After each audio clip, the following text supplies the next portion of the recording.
في ناس كتير عندها مشكلة في ان هي بعد ما بتعمل الاقامة بتبقى مثلا ظروفها ما تسمحش ان هي تجيب محامي عشان خاطر يروح يشوف ايه سبب تأخير الكارت. النهارده انا هقول لكم تروحوا فين وتعملوا ايه لاي حد ظروفه ما تسمحش ان هو يجيب محامي.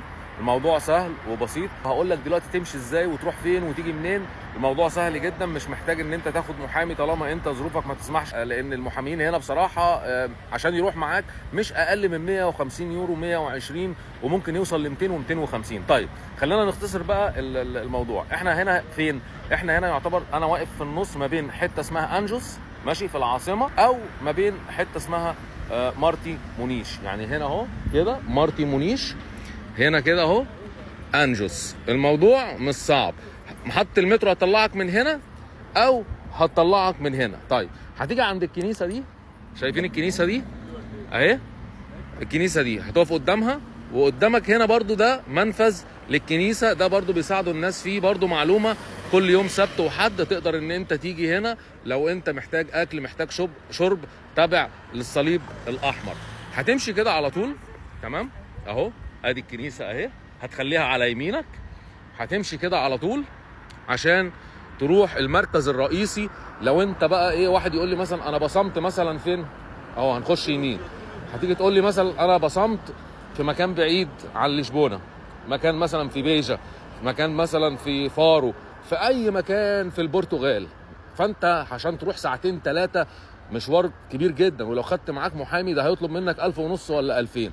هتيجي هنا فين؟ ده الجهاز اهو، اول ما دخلت يمين اهو شايفينه اهو على ايدي الشمال اهو. بتيجي الصبح الساعه 8 تاخد رقم، تمام، وبعد ما بتاخد رقم بتخش تستعلم على الكارت بتاعك. بيقولوا لك ان هو مثلا في قيد التحليل، ان هو طلع على الطباعه اهو. ده المركز الرئيسي، مش هينفع ان انا اصور الناس ماشي.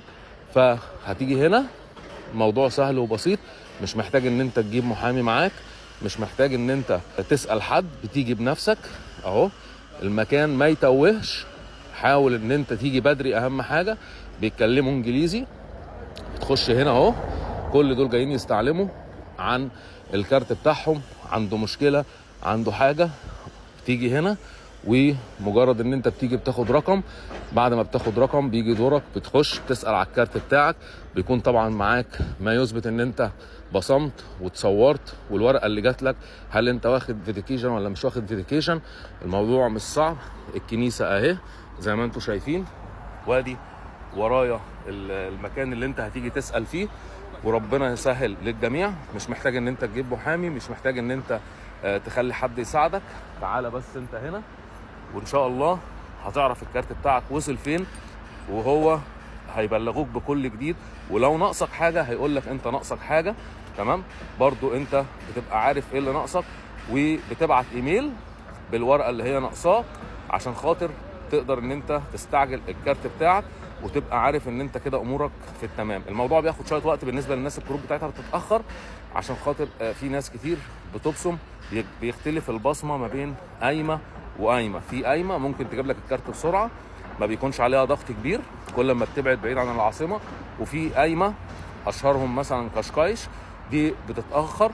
فمش عايز حد يقلق، الكارت كده كده هيجي لك. عندنا ناس الكارت بتاعها جه بعد اسبوع وبعد اسبوعين، وفي ناس جالها الكارت ممكن بعد 10 شهور و11 شهر. ولكن في الاول وفي الاخر عايز اقول لك ان انت ان شاء الله الكارت هيجي لك طالما ما عندكش مشكله.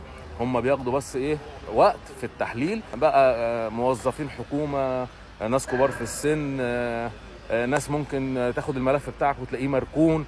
فمحتاج ان انت بصفه مستمره ان انت تتابع عشان خاطر تعرف الكارت بتاعك وصل لفين. بتمنى التوفيق للجميع، ما تحرموناش من دعائكم. نشوفكم في حاجه جديده. السلام عليكم. عليكم السلام.